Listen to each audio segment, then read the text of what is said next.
Hello friends, आज हम लोगों को तत्पुरुष समास के बारे में पढ़ना है। तत्पुरुष समास किसे कहते हैं? जिस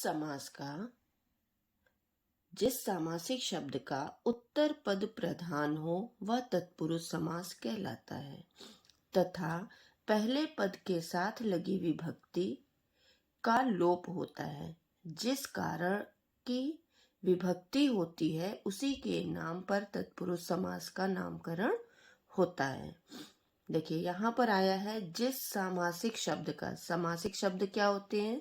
वे शब्द जो इस तरह से पूरा एक किसी अर्थ को दर्शाते हैं, इन्हें समस्त पद या सामासिक शब्द कहते हैं। जब हम समास विग्रह करते हैं तो ये अपने विस्तृत रूप में आते हैं। जब ये अपने विस्तृत रूप में आते हैं तो इनमें दो तरह से शब्द होते हैं। पहला होता है पूर्व पद और दूसरा होता है उत्तर पद। इन शब्दों की आवश्यकता हमें समास समझने के लिए बीच बीच में बार बार आते रहेंगे। फिर होता है समास विग्रह। समास विग्रह किसे कहते हैं? जब हम सामासिक शब्द को विग्रह करते हैं, तोड़ते हैं, तब वो समास विग्रह कहलाते हैं। अर्थात जब हम शब्दों को विस्तृत रूप में दर्शाते हैं तो वो समास विग्रह कहलाते हैं। तत्पुरुष समास को समझने के लिए इन कारक चिन्हों की भी आवश्यकता हमें बार बार होती रहेगी, क्योंकि तत्पुरुष समास में विभक्तियों के अनुसार ही इनके भेद होते हैं। विभक्तियों के अनुसार तत्पुरुष समास के 6 भेद हैं, जिन शब्दों में जिस कारक चिन्ह का लोप होता है वे उसी के नाम से जाने जाते हैं। तत्पुरुष समास में कर्ता और संबोधन कारकों को छोड़कर से सभी कारकों में विभक्ति चिन्ह पूर्व पद और उत्तर पद के बीच लुप्त रहता है। अर्थात कर्ता और संबोधन दो कारकों के कारक चिन्ह अपने शब्दों में लुप्त रहते हैं। अब हम इन्हें समझ लेते हैं। पहला है हमारा गिरह कट। ये हमारा कर्म कारक के चिन्ह है। गिरह कट को, कर्म कारक का चिन्ह क्या है? को। तो यहाँ पर गिरह कट हमारा कर्म कारक के अंतर्गत आएगा। गिरह कट, गिरह को काटने वाला।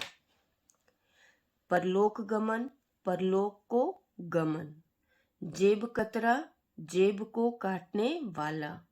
यश प्राप्त, यश को प्राप्त।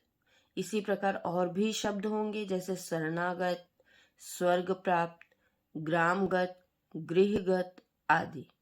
ये हमारे समास विग्रह करने पर शब्दों के रूप बन रहे हैं और ये इन्हीं का समस्त पद है। अर्थात इसमें को कारक लगने के कारण ये कर्म कारक के अंतर्गत आएंगे। कर्म तत्पुरुष समास। कौन सा समास? कर्म तत्पुरुष समास। इसके बाद हमारा आएगा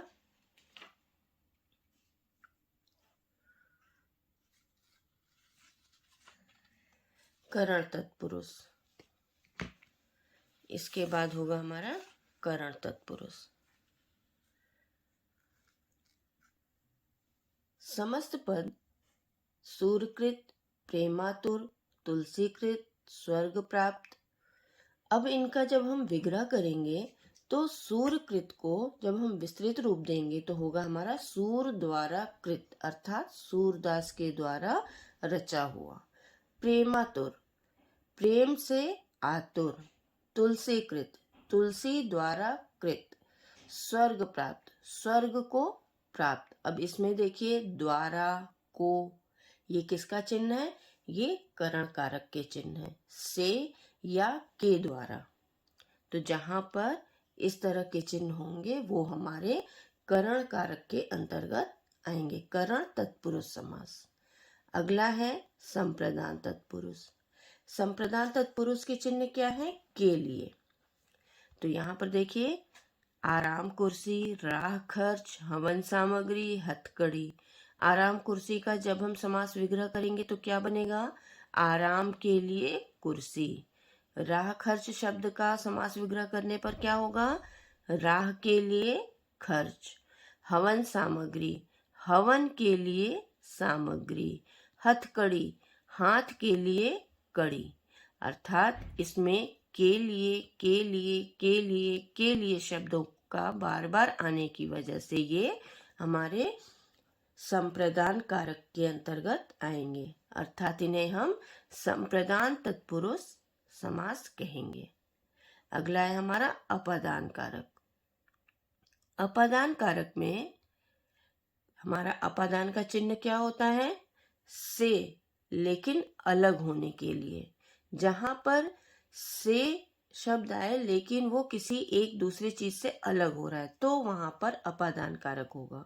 और जहां पर से या के द्वारा चिन्ह आ रहा है शब्दों के बीच में लेकिन उसके द्वारा वो काम हो रहा है तो वहां पे करण कारक का से होगा। और यहाँ पे अगर अलग होने की बात की जाए तो वो अपादान कारक के अंतर्गत होगा। अब यहाँ पर देखिए जन्मांध, जन्म से अंधा अर्थात आंखें नहीं है।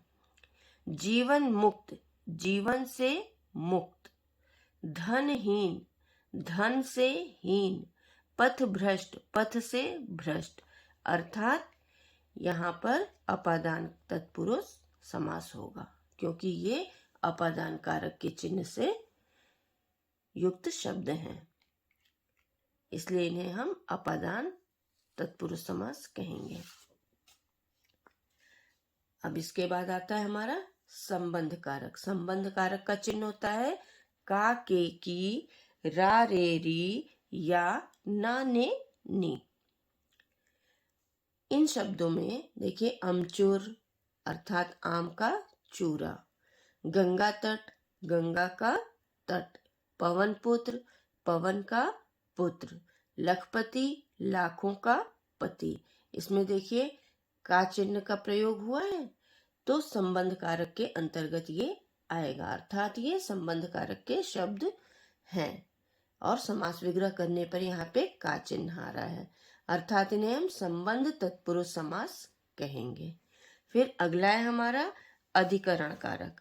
अधिकरण कारक का चिन्ह क्या होता है? में या पर।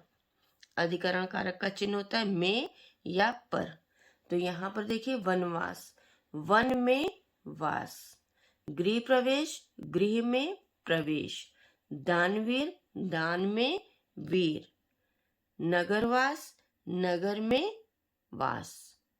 अर्थात जहां पर आधार की बात की जाए, जहां पर आधार की बात होती है वहां पर अधिकरण कारक होता है। वन में वास अर्थात वन में रह रहा है। गृह प्रवेश, गृह में प्रवेश हो रहा है। दानवीर, दान देने में वीर है। नगरवास, नगर में रहने की बात की जा रही है। अर्थात ये अधिकरण तत्पुरुष समास के अंतर्गत आने वाले शब्द हैं। ये इनका विग्रह रूप है। इस प्रकार उम्मीद है दोस्तों आप लोगों को तत्पुरुष समास भी समझ में आ गया होगा। जैसा भी होगा आप लोग कमेंट बॉक्स में ज़रूर लिखिएगा और चैनल को लाइक और सब्सक्राइब करना मत भूलिए जिससे कि मैं आप लोगों को और भी अच्छे से अच्छे कंटेंट दे सकूं। धन्यवाद दोस्तों।